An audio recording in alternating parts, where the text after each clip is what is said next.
பொழுது நம்முடைய மத்தியில் அருமையான ஏர்னஸ்டன் அவர்களை நான் கரங்களை தட்டி நம் உற்சாகமாய் வரவேற்போம். சந்தோஷமா இருக்கீங்களா? எல்லாரையும் பார்க்கும்போது சந்தோஷமா தான் இருக்குது. வேதத்தில் உள்ளவைகளை எத்தனை முறை பேசினாலும் அவைகள் என்ன அல்ல, பழையவைகள் அல்ல. அல்லேலூயா. எப்படி பேச போகிறேன், என்னத்தை பேச போகிறேன் என்று அங்கலாய்த்தவராக காணப்பட்டேன். ஆனால் தேவன் அதினின் காலத்திலே நேர்த்தியாக செய்கிறவர். அல்லேலூயா. என்ன செய்வேன் அப்படி என்று நான் நேற்று சாயங்காலம் வரை திகைத்தேன். இரவு படுக்கைக்கு செல்லும் முன்பு உட்கார்ந்து என்னுடைய குறிப்பை எடுத்தேன். ஒருவேளை இந்த வருடத்தை காண செய்த ஆண்டவருக்கு நாம் நன்றி செலுத்த வேண்டும், இந்த வருடத்தையும் ஆண்டவர் நமக்கு ஆசீர்வாதமாக்கி தர வேண்டும் என்று சொல்லி நான் ஆண்டவரிடம் ஜெபித்து ஆசீர்வாதமான வார்த்தைகளை பேச வேண்டும். 2வது வாரமாச்சு என்று நான் எடுத்து வைத்திருந்தேன். நான் எடுத்துக்கொண்டு வேற ஒன்றும் இல்லை. ஆசீர்வாதம் என்றால் என்ன? What is blessing? எல்லாரும் தெரியும். ஒரு சபையில் என்று சொன்னால் அங்கே ஆசீர்வாதத்தை பற்றி பேசினால் எல்லோரும் என்ன செய்வாங்க? சந்தோஷப்படுவாங்க. நீங்கள் சபிக்கப்படுவீர்கள் அப்படி என்று சொன்னால் முகமெல்லாம் என்ன செய்விடும்? வாடி போய்விடும். ஆசீர்வாதம் என்று சொல்லும் பொழுது அனைவருக்கும் பிரியமான ஒன்றாச்சே. ஆசீர்வாதம் என்றால் எப்படியெல்லாம் வரும்? பிள்ளைகள் கர்த்தரால் வரும் சுதந்திரம், அது ஒரு பெரிய ஆசீர்வாதம். இந்த காலத்தில் பாருங்க, ஆண்டவர் உலகத்தை சிருஷ்டித்தார். ஆதியிலே தேவன் வானத்தையும் பூமியை சிருஷ்டித்தார். அவை ஒவ்வொன்றாய் சிருஷ்டிக்கும் பொழுது அவைகளை எல்லாம் என்ன செஞ்சார்? படித்திருப்பீங்கள் எல்லாரும். ஜெனிசிஸ் சாப்டர் 1 நம்ம ரீட் பண்ணியிருப்போம் இல்லையா? எல்லாவற்றையும் பார்க்கும் பொழுது the Lord saw that is good, that is good. கர்த்தர் நல்லது என்று கண்டார், நல்லது என்று கண்டார், நல்லது என்று கண்டார் என்று சொல்வார். ஆனால் இந்த மனிதனை படைக்கும் பொழுது அவர் யாரை போல படைத்தார்? தன் சாயல. அல்லேலூயா. உங்களை ஒரு குரங்கு மாதிரியோ, யானை மாதிரியோ, ஒரு மிருகம் மாதிரியோ, ஒரு பறவை மாதிரியோ, பாம்பு மாதிரியோ படைக்கவில்லை. ஆண்டவர் தன்னுடைய சாயலாக நினைத்தார். நம் அனைவரும் உருவாக்கினார் அல்லவா? அவருக்கு நாம் எவ்வளவு விசுவாசமாக இருக்க வேண்டும். என் பிள்ளை அல்லோ, நான் உருவாக்கின பிள்ளை அல்லோ என்றெல்லாமே அவர் நினைத்து பார்க்கக்கூடிய அந்த தருணத்திலே அவர் என்னெல்லாம் எதிர்பார்ப்பார்? பெற்றவர்களாகி நாம், நம்முடைய பிள்ளைகள் நமக்கு எந்த காரியத்திலும் கீழ்ப்படிந்து நடக்க வேண்டும், நாம் சொல்லுகிற காரியத்தெல்லாம் அவர்கள் கேட்டு ஆண்டவருக்குள்ளாக நடக்க வேண்டும் என்று நாம் யோசிக்கிறோம். ஆனால் பெற்றோராகிய நாமே இப்படி யோசிக்கும் பொழுது உங்களையும் என்னையும் படைத்த பரமபிதா எப்படி யோசிப்பார்? என் பிள்ளை எப்பொழுது என்னிடத்தில் வரும், எப்பொழுது என்னிடத்தில் விசுவாசமாக இருக்கும் என்று சொல்லி. ஆனால் அந்த 7வது நாளை படைத்து விட்டு அவர் அந்த ஓய்ந்திருந்தார். அதிக நிச்சயம் அல்லவா? இன்றைக்கு இருந்து நாளை அடுப்பில் போடப்படுகிறதான அந்த புல்லுக்கே ஆண்டவர் இவ்விதமாய் உடுத்துவித்தால் உங்களையும் என்னையும் அவர் எவ்வளவாய் ஆசீர்வதித்திருக்கிறார். நானும் தான் எண்ணிக்கொண்டிருந்தேன். படித்து முடிந்து 10 ஆண்டு காலமாக பணி இல்லாமல் இருந்தேன். ஆனாலும் நான் அந்த நேரத்தில் ரொம்ப கஷ்டப்பட்டேன். ஆனால் என் தேவன் கொடுத்த நேரம் என்னவென்று சொன்னால், அந்த 10 நாட்கள் வருஷங்களிலும் 10 நாட்களை அல்லது 10 மாதங்களை கடந்தார் போல் எனக்கு அதை லகுவாக மாற்றி தந்தார். அல்லேலூயா. அத்தனையான வேலைகளையும் படித்தேன்.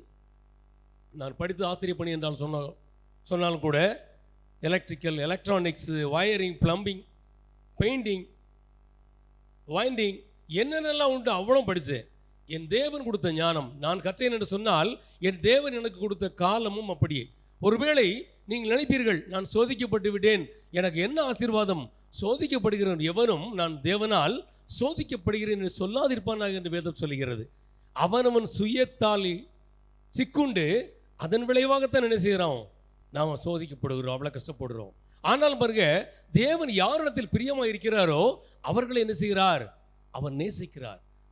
தன் தகப்பன் எந்த பிள்ளையினிடத்தில் அதிகமாக சிக்ஷிக்கிறானோ, அவனை கண்டிக்கிறானோ, அந்த பிள்ளையிடம் அவன் ஏற்கனவே என்ன செய்கிறான்?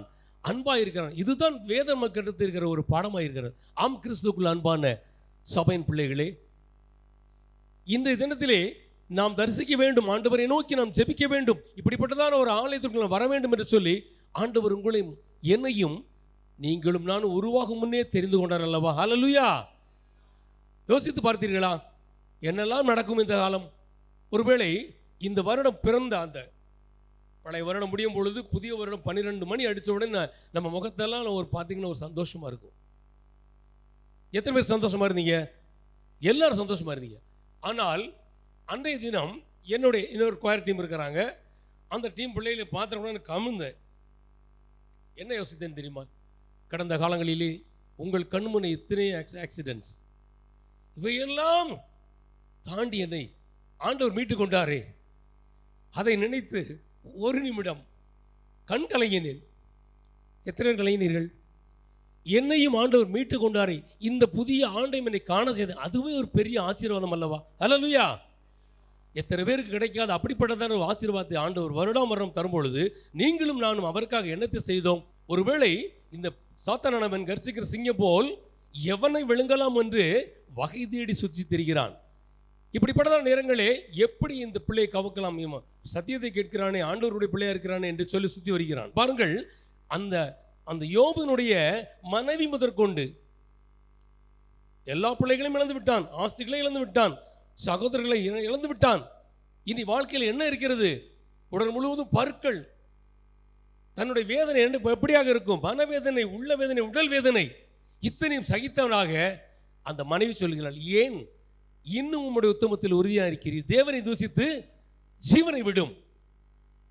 இது ஆசீர்வாதமா? சாபித்தல். Cause God and must die என்று சொல்லி என்ன செய்ய அங்க வேதம் சொல்லி இருக்கிறது.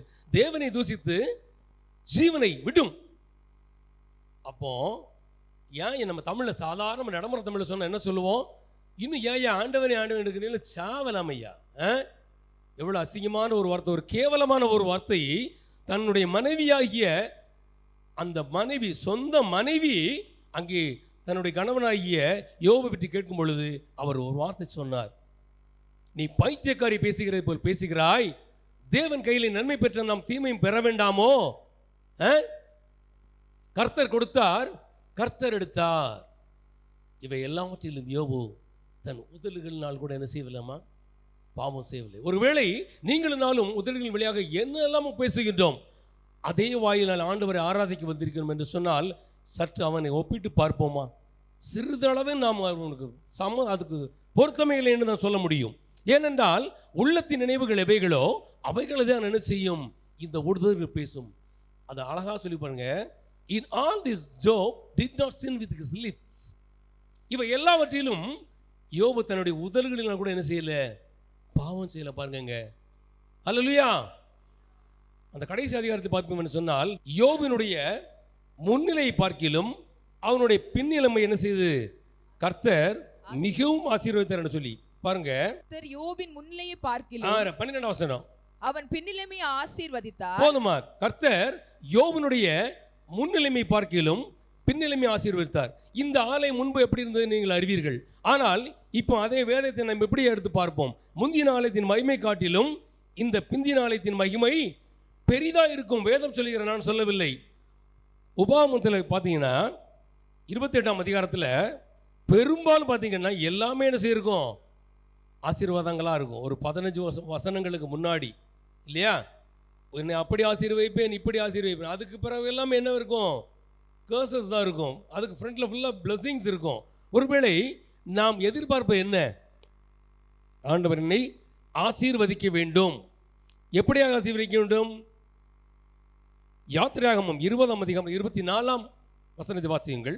நான் என் நாமத்தை பிரஸ்தாபப்படுத்தும் எந்த ஸ்தானத்திலும் உன்னிடத்தில் வந்து போதுங்க, உன்னிடத்தில் வந்து உன்னை நான் என்ன செய்வேன்? ஆசீர்வதிப்பேன். எப்போ?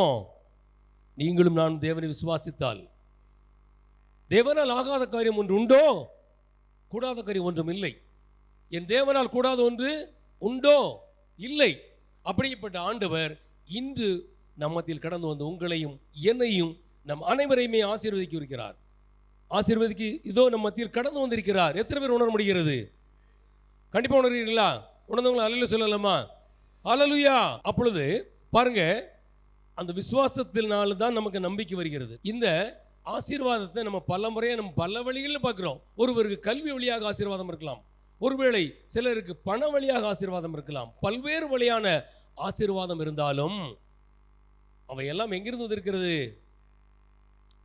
எங்கிருந்து வருகிறது? கர்த்தரிடத்திலிருந்து வந்தால் மட்டும்தான். கர்த்தர் ஆசீர்வாதத்தை கொடுத்தாரா அதில் என்ன இல்லை? வேதனை இல்லை. அதனோட என்ன செய்யாது? வேதனை கூட்டாறு இருக்குது. அப்போ கர்த்தர் தரும் ஆசீர்வாதமாக இருந்தால் அவைகள் நிலை பெற்றிருக்கும்.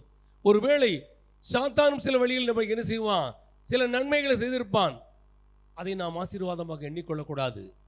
ஆம், கிறிஸ்துவுக்கு அன்பான திருச்சபையரே, நீங்கள் அனைவரும் ஆசீர்வாதத்தை பெற்றுக்கொள்ள வேண்டும் என்று சொன்னால், நான் என் ஆண்டவருக்காக என்ன செய்தேன், அவருக்காக நான் எதை கொடுத்தேன், இப்படியெல்லாம் நம்மை சிந்தித்து பார்ப்போம் என்று சொன்னால், இந்த உங்களையும் என்னையும் பார்த்து கொண்டு இருக்கிறான் ஆண்டவர் உண்மையில் நம்ம என்ன செய்வார், உன்னை ஆசீர்வதிக்கவே ஆசீர்வதிப்பேன், உன்னை பெருகச் செய்வேன், நீ ஆசீர்வாதமாய் இருப்பாய் என்று சொல்லி ஆதியாகமத்திலே 12ஆம் அதிகாரம் 2ஆம் வசனத்திலே அன்று சொன்னாரே, யாரை நோக்கி?